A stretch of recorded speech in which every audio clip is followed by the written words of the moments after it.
En islam, nous savons que, c'est vrai, la mort du Seigneur est beaucoup discutée. Mais l'élévation du Seigneur pour aller au ciel, tout musulman sait que Yeshua, Jésus est monté. Il dit, la taditoribo kulubukum amtum tu uminuna billahi fa aminu bi. Mais que votre cœur ne se trouble point. Et que de croire en Dieu et de croire en lui. Et que lui, il fait quoi? Il va au Père, préparer une place. Et lorsqu'il aura fini de préparer une place, il reviendra prendre qui? Oui, ceux qui ont cru en lui. Afin que ceux qui ont cru en lui soient là où lui il est. Ah là, je me suis dit, mais qui est Yeshua? Qui est Jésus? Pas car pour un musulman, Yeshua, Jésus-Christ n'est rien d'autre qu'un simple prophète comme les autres. Mais ici, dans Jean 14, il est dit qu'il est parti au ciel. Et il allait faire quoi? Mais oui, on nous dit en islam que quand est-ce que Jésus est allé, à son retour, il reviendra. Tout bon musulman le sait que le Seigneur reviendra. Et s'il revient, qu'est-ce va-t-il faire? Il a dit à ses disciples, il dit, si je reviens alors que tu es mort, je te ressuscite premièrement. Ensuite, les vivants qui sont là seront changés pour aller. Mais je me dis, c'est vrai en islam, Isa est monté, Yeshua est monté. Mais qu'est-ce qu'il fait monter étant là-bas? Lui-même il dit, je vais vous préparer une place. Et lorsque j'aurai fini de préparer la place, je reviendrai te chercher, toi qui as cru en moi, afin que la place que j'ai préparée, tu y sois là-bas. Rappelez-vous, dans mes débuts, je voulais avoir l'assurance de mon salut. Non, je me suis dit que une chose était sûre et certaine, et qu'il est monté vivant. Et la seconde chose plus sûre et certaine, il devait venir. Et encore, qu'est-ce qu'il est allé faire? Lui-même, il a dit, je suis allé vous préparer une place. Et il est allé préparer cette place-là pour qui? Il dit clairement à ses disciples, allez et faites de toutes les nations des disciples. Baptisez-les au nom du Père, du Fils et du Saint-Esprit.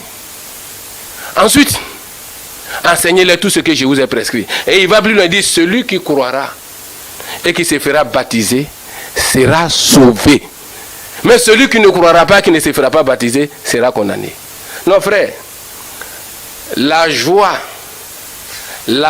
de l'acquisition de ces versets, c'était en 92, commençait à faire de moi un homme heureux. Car mon âme était engloutie par le chagrin de la mort, après la mort du Père. Mais le verset, la sourate 19, verset 71, 72, disait qu'il n'y a personne parmi vous qui ne passera pas par ce jugement. Il me fallait trouver un mot pour m'amener à dire que le jugement, cette condamnation était finie. Jean 5, verset 24. J'ai été converti par les Écritures. Non pas parce qu'un pasteur est venu me voir, non, accepte comme ça, accepte. Non. Seul avec la Bible et confronter les Écritures avec les Écritures et puis voir réellement où je dois aller. Je l'ai dit au début, je suis un Africain. Je ne suis ni juif ni arabe. Africain, ivoirien. Né trouver les parents sur la voie des Arabes. Quand un enfant naît, tout ce qu'il peut faire, c'est de suivre ce que les parents lui donnent. Et c'est ce que j'ai fait. Mais à un moment donné, la voix des Arabes que les parents ont eue, je ne me sentais pas, mon âme était angoissée. Mais en même temps, dans l'autre voix des Juifs, car c'est comme ça moi je voyais la chose. Yeshua était un Juif. Chez le Juif, il n'y avait aucune condamnation chez lui. Jean 5, verset 24, il a dit ceci, en vérité, et je vous le dis, celui qui écoute ma parole et qui croit en celui qui m'a envoyé, il est sauvé.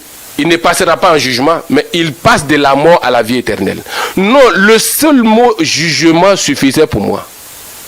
Car il y avait la condamnation dans la sourate 19, verset 71. Mais ici, il dit que si je crois en lui, en celui qui l'a envoyé, il suffit seulement que moi je meure, il n'y a plus de jugement sur moi. Si tu me vois passer par l'enfer, passer par le pont de l'enfer, passer vers l'enfer, c'est que je ne l'ai pas suivi, c'est que je n'ai pas cru en lui. Non, l'assurance était directement là. Mais je ne pouvais pas du coup sortir comme ça pour dire oui, j'ai compris, oui, le Seigneur, c'est la vérité. Non, un musulman ancré jusqu'au point culminant dans sa foi en islam, il ne peut pas sortir facilement comme on le pense. Mais il me fallait encore approfondir mes recherches et voir réellement qui était Yeshua et qui était Mohammed. C'est ce qui m'a amené d'abord à comparer et les deux prophètes et les deux enseignements. Qui était Yeshua? Qui est Yeshua? Jésus-Christ.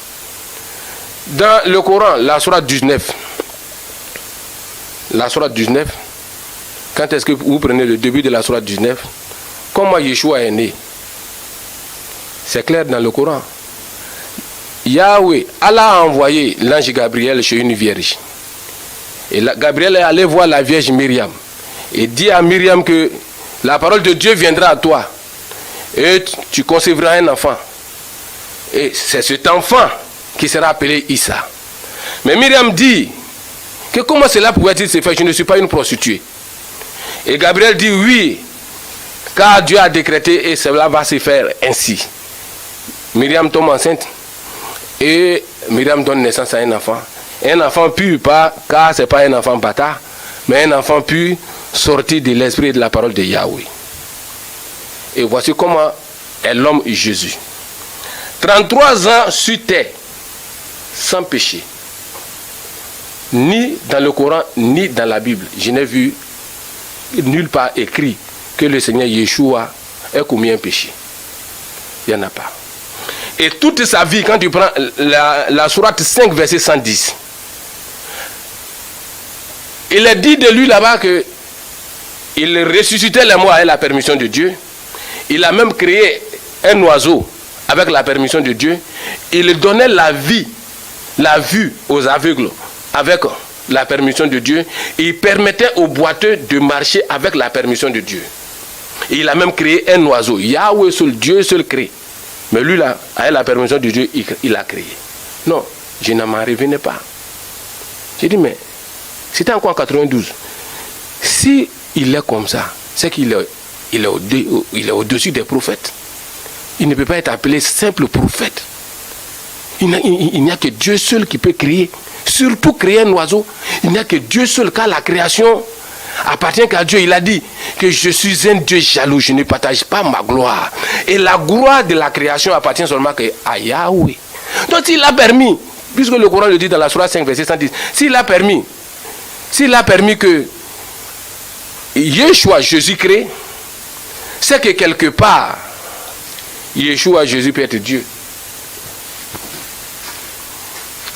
S'il a permis qu'il crie, c'est que quelque part, il est Dieu. Mais moi, je ne voyais pas ça sur ce temple de Dieu d'abord, mais je voyais l'homme qui était Yeshua, qui était Jésus-Christ. À partir du Coran d'abord. Mais il est appelé dans la sourate 4, verset 171 aussi. Kalmatoula, la parole de Dieu, Ruhula, l'esprit de Dieu. Mais en même temps qualifié de simple prophète. Là encore, je ne m'en revenais pas. Je dis, mais comment il peut être tout ça et peut être un simple prophète?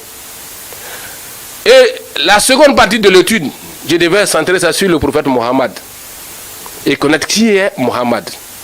Dans la sourate 18, verset 110, le Coran nous dit que Mohammed est un être humain, comme vous et moi. Et dans la sourate 47, verset 19, il est dit de lui qu'il est un pécheur et qu'il doit demander le pardon de ses péchés, lui de ses péchés et des autres croyants qui le suivent. Non, frère, j'ai commencé à me décourager.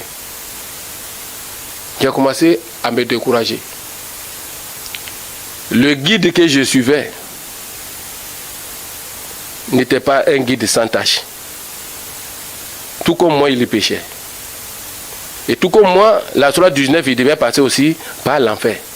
Car il a dit, il n'y a personne sans excepter. Non pas dit sauf le prophète. Il n'y a personne sans excepter. Tous passeront par l'enfer, y compris le premier croyant islamique. Alors là, j'ai commencé à douter fortement de la position islamique. Et ce qui va encore déclencher ma foi chrétienne, C'est encore dans le Coran, la sourate 46, verset 9. Quand est-ce qu'il a été demandé au prophète Mohammed, lui-même son salut? Quand moi j'avais un problème de salut, et je cherchais, et je voulais avoir l'assurance de mon salut, lui-même son salut, il a dit dans ce verset, je ne suis pas une innovation parmi les messagers. Je ne sais pas ce que Dieu fera de moi et de ceux qui sont en train de me suivre. Je ne suis qu'un avertisseur clair. Je n'invente rien, le Coran 46, verset 19. Non, c'est ce verset qui m'a amené à dire que non. Moi, même si les parents ont suivi le prophète arabe, incertain de son salut, il n'en était pas question pour moi. Ce n'est pas parce que les parents ont choisi une voie et que je suis né trouver cette voie, et que même si je découvre que cette voie ne mène pas à Dieu et que je dois y rester, non, loin de là. Non, loin de là.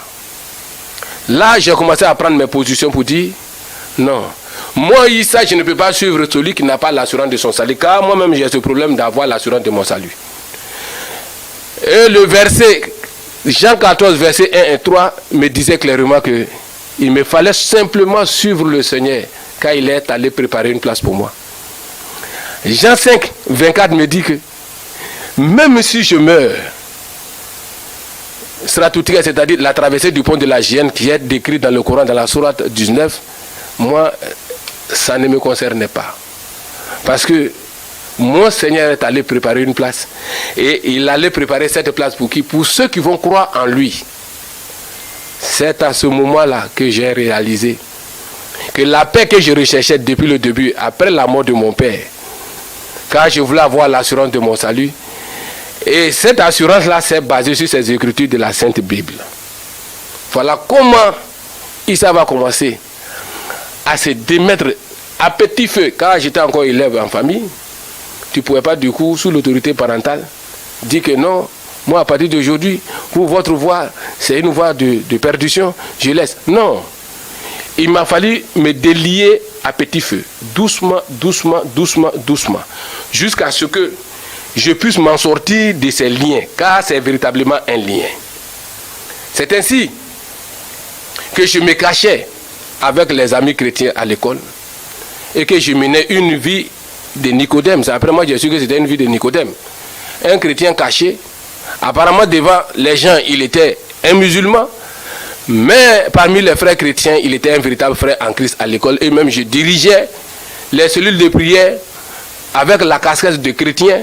Mais à la maison, un musulman remplissant ses devoirs islamiques. Et je suis resté dans cette position jusqu'à ce que je me suis marié. Mais je ne pouvais pas.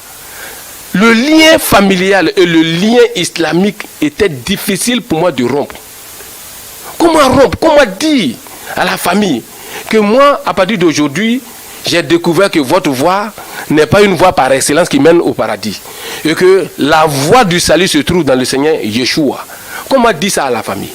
Non, ce n'était pas chose facile. Donc je me suis dit,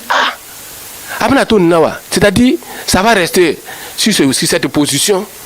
Comment vais-je m'arranger et sortir de ce lien? Et c'est ainsi que je suis resté là, chrétien parmi les musulmans, caché pendant tant d'années, jusqu'à contacter mon mariage à la naissance de mes 2 enfants. Et je n'en pouvais pas un jour, car l'âme n'y était pas. J'ai pris la résolution de dire à ma femme que, moi c'est ma dernière prière islamique et ma dernière fête islamique que j'ai célébrée cette année. Et depuis lors, nous étions déjà en 2001, Issa a rompu tout lien islamique et allait confesser sa foi dans une église. Non, c'est la chose qu'il ne fallait pas faire. Un musulman qui défie comme ça la communauté, marié et père d'enfants, et travaillant chez les musulmans, et ayant le courage d'aller leur dire qu'il va à l'église. Dès que je suis allé à l'église le dimanche du 26 février 2001, automatiquement la semaine qui a suivi, le conseil familial s'est réuni. Et ils m'ont appelé rapidement. Temekaner, viens vite. Nous avons appris que tu es devenu un chrétien. Ma mère et tous les autres frères et sœurs de ma famille. Et nous voulons entendre de ta bouche que tu n'es pas devenu un chrétien et que tu es encore musulman. On me donne la parole. Je réponds avec l'affirmation. Ce que vous avez entendu est juste. Je suis devenu un chrétien. Il ne fallait pas dire ça. Et la mère et les soeurs ont commencé à pleurer. Sérieusement. L'aîné, la grande soeur a pris la parole. Il dit, que t'est-il arrivé pour que toi tu sois devenu un chrétien? Ils t'ont donné quoi et combien? Dis-nous le montant qu'on t'a donné pour que tu sois chrétien, afin que nous t'en donnons le triple et que tu nous reviennes. Il dit, non, ce n'est pas une histoire de me donner de l'argent, c'est une histoire d'écriture. C'est une histoire d'écriture. Et elle s'est emportée. Écriture, toi tu es à quel niveau? Écriture, toi tu es allé à l'école jusqu'à où? Et tu vas venir nous enseigner ici. Si notre voix, la voix que nous sommes dessus, c'est ce qu'elle disait, était fausse, les érudits islamiques de notre pays, elle a commencé à les citer, allaient venir nous dire que l'islam est faux. Et toi-même qui n'es même pas instruit, un homme de peu d'instruction, c'est toi qui te lèves comme ça pour venir nous dire que là où nous sommes là, c'est du faux. J'ai dit, mais oui, moi je n'ai pas trouvé le salut dans là où vous êtes là. Non, il ne fallait même pas encore dire ça. Comment moi je peux dire qu'on ne trouve pas le salut dans les positions? J'ai dit, en tout cas, moi, ce qui me concerne. En ce qui me concerne, je n'ai pas vu le salut dans le Coran. Et puisque je n'ai pas trouvé le salut dans le Coran, mais le salut que je recherchais se trouve dans la Bible. Voilà pourquoi je suis devenu chrétien. Non, la mère s'est enflammée de toute sa colère. Pour dire, Issa, trêve de commentaires. Amdoula, on dit, trêve de commentaires. Choisis séance tenante là, entre moi, ta mère et tes frères, et ton Jésus Yeshua, afin qu'on sache où tu es. Non, c'était tellement clair. Eux, ils voyaient un problème charnel. Mais moi, je voyais un problème spirituel. Car je sais que le Père s'en est allé. Et que même eux-mêmes là, ils iront un jour. Y compris moi-même là, j'irai un jour. Mais où on ira, où on sera, quand est-ce qu'on quittera sur cette terre? Ce n'est pas une histoire de plaisanterie, des gens qui sont devant toi, du lien familial. Mais la mère même, après avoir fini de dire tout ça, en 2002, elle est décédée. Donc, ce n'était pas une histoire de famille, une histoire de lien parental. Non, c'était une histoire de vie spirituelle ou de mort spirituelle. Et la mère dit, choisis. Choisis entre ton Jésus, ton Yeshua et moi. J'ai dit, non. C'est comme ça on le dit en Djoula. Non. C'est-à-dire, maman, je t'aime bien. Mais est-ce que toi, tu peux me sauver au jour de la résurrection? Parce que le Seigneur a dit que ne vous inquiétez pas de ce que vous allez dire lorsqu'on va vous traduire en justice, lorsqu'on cherchera à vous juger. Et c'est ce jour-là que je lui ai dit clairement que non, est-ce qu'au jour de la résurrection, toi, tu pourras me sauver, tu peux me sauver au jour de la résurrection? J'avais déjà la réponse dans la sourate 80. Car dans la sourate 80, personne ne prendra le fardeau de personne. La sourate 80, verset 33. Si tu t'es égaré sur la terre ici, tu t'es égaré pour toi-même. Mais si tu t'es sauvé, tu t'es sauvé pour toi-même. Personne ne prendra le fardeau de personne. Je dis ça à ma mère. Je t'aime bien en tant que mère. Mais quant à mon salut, tu ne peux pas me sauver. Le Seigneur Yeshua Jésus-Christ, lui, il me sauvera. Il me suffit seulement de faire confiance en lui et de l'accepter. Non, la mère a tout coupé. Les sentences vont tomber. Je te renie. À partir de ce moment, tu n'es plus membre de ma famille. Ton père n'est plus, puisqu'il est mort en 88. Nous étions en 2001. Tu n'es plus mon enfant. Ta carte d'identité est avec toi? J'ai dit oui. Je pensais que c'était pour autre chose. Que si ta carte d'identité est avec toi, enlève mon nom dans ta carte d'identité et trouve le nom d'une femme sudiste, puisque nous sommes les nordistes du nord, c'est l'islam. Le sud de la Côte d'Ivoire, c'est le sud chrétien. Trouve une femme Bousmani, c'est ce qu'elle a dit. Et mets le nom de cette Bousmani sur ta carte. Je ne suis plus ta mère. Enlève carrément mon nom sur ta pièce d'identité. La sentence était grave. Et à partir d'aujourd'hui, tu es renié et banni. Et quiconque parmi ses enfants fréquentera encore Issa sera aussi maudit. Voilà comment Issa, après avoir confessé sa foi à ses parents, a été carrément renié par les mêmes parents. Je sors, homme renié et maudit. Mais j'avais une écriture encore dans la tête. Car Yahweh dit, honore ton père et ta mère, afin de vivre heureux et longtemps sur la terre. Mais quand est-ce que l'obéissance des parents se heurtait à la volonté de Yahweh? Que doit-on faire? Certes, j'aime ma mère, mais la position des parents allait contre la position de Dieu. Quand est-ce que tu prends Acte 5, verset 29? Plutôt que suivre Dieu ou les hommes. Mais moi, il me fallait suivre Dieu. Et j'étais convaincu d'une chose. Et que si Yahweh était avec moi, qui pouvait venir me maudire et détourner ma destinée? Non. J'ai pris la route en train de sortir. L'aîné homme, garçon, il m'a rattrapé sur la route. Il dit non, Issa, dis seulement que tu reviens et que tu réunis ta foi chrétienne. J'arrange tout, on te remet à ta position. Même ton emploi là, tu vas perdre ça. J'ai dit, c'est déjà fait, moi. C'est fini. Je demeure chrétien et j'ai été déjà régné. Continuez à être pour vous. Et voici comment Issa va commencer une nouvelle vie. D'enfer. Ça oui, ça il faut le dire. Une nouvelle vie d'enfer. Car le Seigneur dit, celui qui me suit, qu'il porte sa croix. Oui. Sa croix, c'est pas aller chez le menuisier, aller faire une grosse croix et puis se promener avec ça. Non, il ne s'agit pas de ça. La croix là, c'est ça. Les souffrances qui viendront.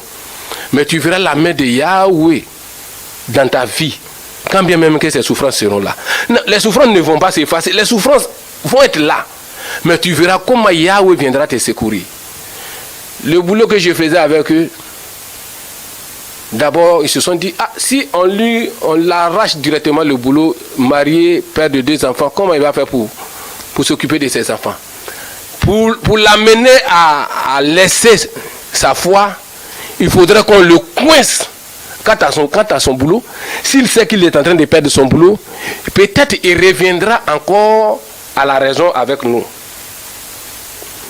Donc qu'est-ce qu'ils vont faire? Le jeu maintenant, c'est d'aller me coincer à travers le bien matériel qui est le travail. Et l'oncle avec lequel je travaillais, l'oncle là m'appelle pour me dire, bon Issa, viens me voir. Ils m'ont dit que tu es devenu chrétien, je n'y crois pas. Viens chez moi à la maison m'expliquer que tu es chrétien. Soit on continue ou soit on arrête le travail. Je suis allé le voir un dimanche. Il m'a fait rentrer dans sa chambre. Et dans la chambre, il a fermé sa porte. Il s'est assis sur le lit et il m'a laissé sur son tapis. Et la question, j'ai appris que tu es devenu chrétien.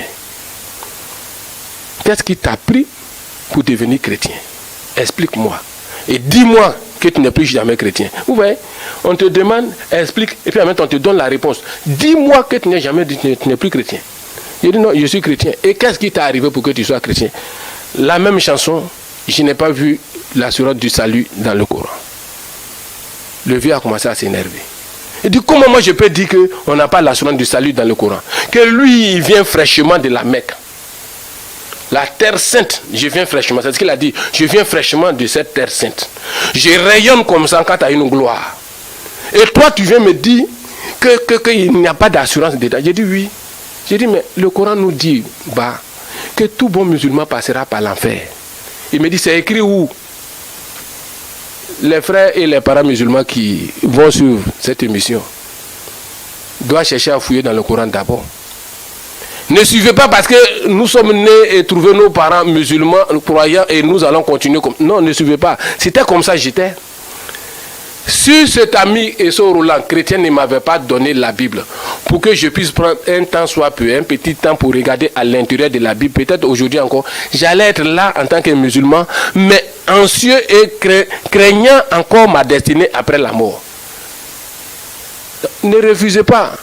Posez des questions. De la manière dont l'homme cherche à chercher l'argent, posez des questions quant au salut de votre âme. N'avalez pas tout ce qu'on vous dit.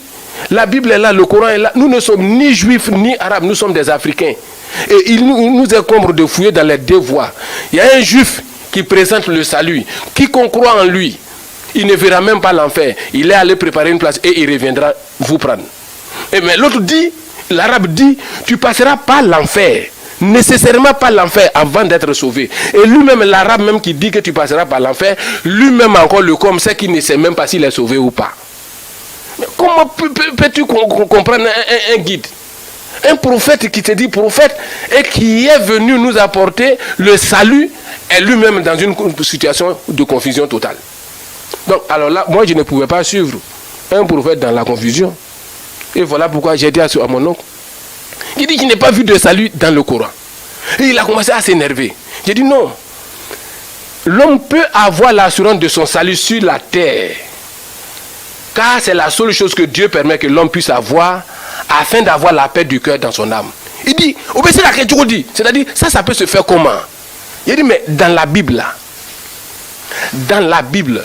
des chrétiens, il y a des gens qui ont confessé leur salut, qui ont dit qu'eux ils étaient sauvés car ils ont vu le salut de Dieu. Il dit donc, c'est-à-dire, le salut de Dieu c'est quoi? Je lui ai fait sortir l'histoire de Siméon dans Luc 2. Cet homme de Dieu qui, lorsqu'il a vu l'enfant Yeshua dans la main de Myriam, qu'est-ce qu'il a dit? Il dit, Seigneur, tu peux laisser ton serviteur s'en aller en paix. Car mes yeux ont vu quoi? Ton salut.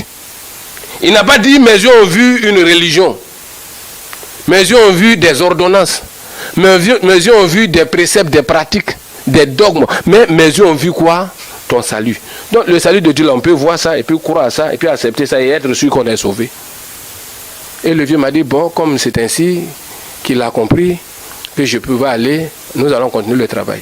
Quelques jours après, son ami intime vient me voir et il me dit, Issa, ton oncle me charge de venir te dire que si tu n'étais pas sorti à ce temps-là net dans la maison, il allait confesser le Seigneur Yeshua. Il dit quoi? Il dit, tellement tu as parlé, le vieux, quand bien même qu'il venait fraîchement de la Mecque, a failli devenir chrétien. Tellement qu'il a eu peur, il cherchait même à ce que tu partes. Quelque temps après, il vient chez moi, le même oncle, et il me dit, je te demande pardon et je te demande une chose. Travaillons ensemble, mais ne parle jamais du Seigneur Yeshua devant moi. Ne m'évangélise pas, ne me prêche pas, ne me parle pas de Dieu. Parlons uniquement que travail.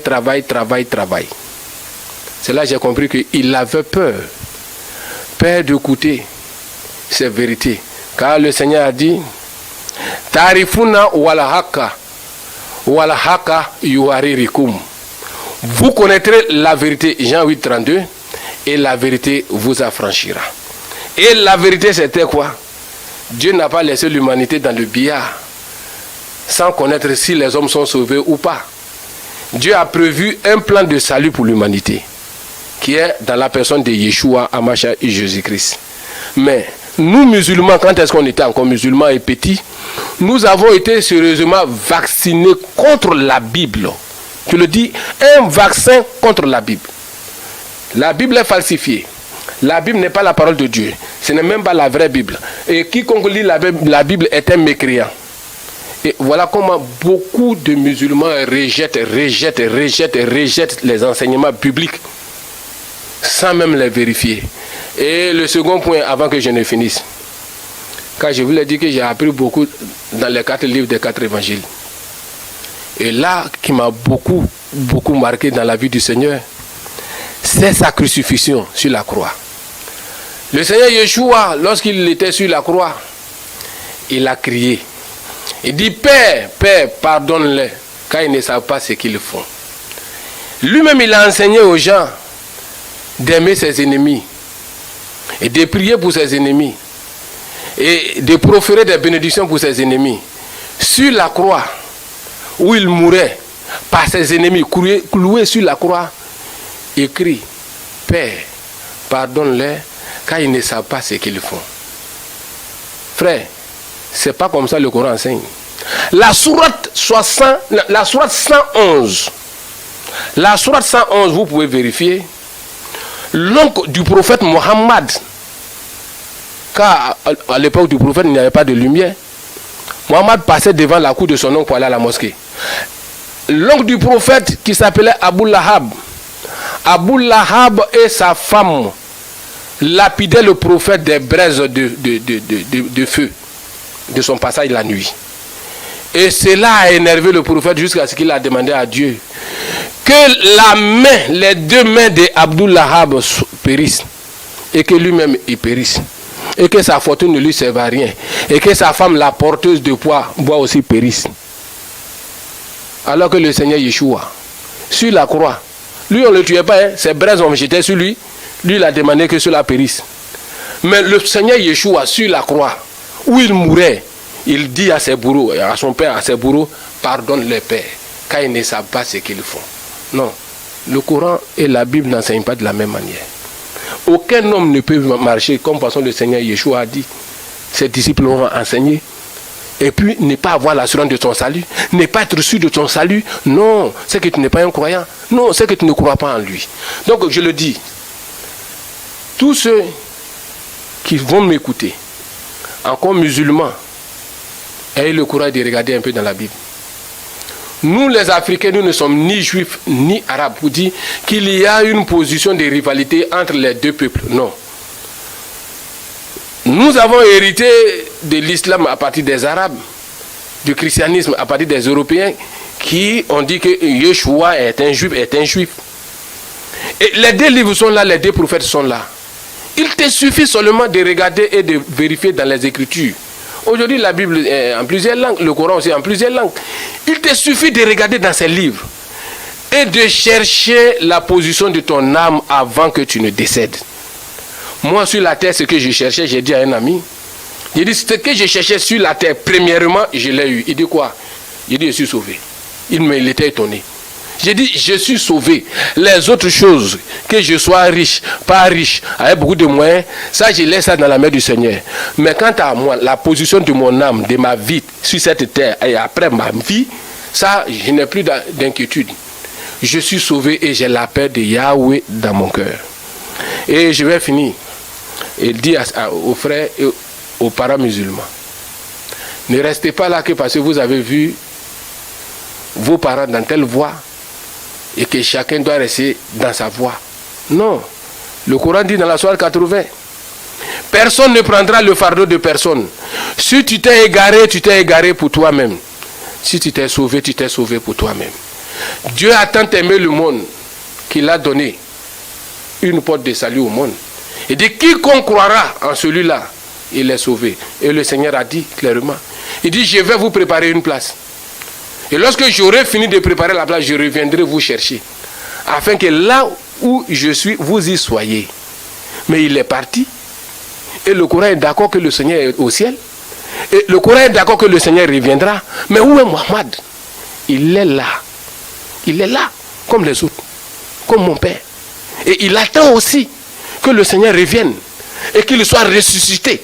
Car le Seigneur ressuscitera d'abord ceux qui ont cru en lui. Mais si tu n'as pas cru en lui, tu ne seras pas ressuscité. Si tu ressuscites, là, tu vas à l'enfer. Donc, pour éviter ça, il faut sur celui qui est vivant. Tu suis deux prophètes. Il y a un qui est vivant, qui est encore en train de travailler, et l'autre est mort, enterré, endormi, en train d'attendre qu'on vienne le réveiller. Et toi, si tu le suis, tu vas t'endormir afin qu'on vienne te réveiller. Mais étant derrière lui, tu ne pourras pas te réveiller. Mieux vaut suivre celui qui ne dort pas. Là, s'il vient, puisque tu suis le vivant, s'il vient que tu es mort, il te ressuscite là, il a la formule de la résurrection. Que Allah subhanahu wa ta'ala vous donne encore beaucoup de sagesse et beaucoup d'éclaircissement. Je pense que les jours à venir, nous allons continuer et amener les frères et sœurs à comprendre la position de la véritable vraie foi. Je pense que les jours à venir aussi, de l'islam à la foi chrétienne et de la foi chrétienne au message, car il y a un message du temps de la fin. Que Yahweh vous bénisse et que Allah subhanahu wa ta'ala mette sa main encore sur vous. Shalom, shalom.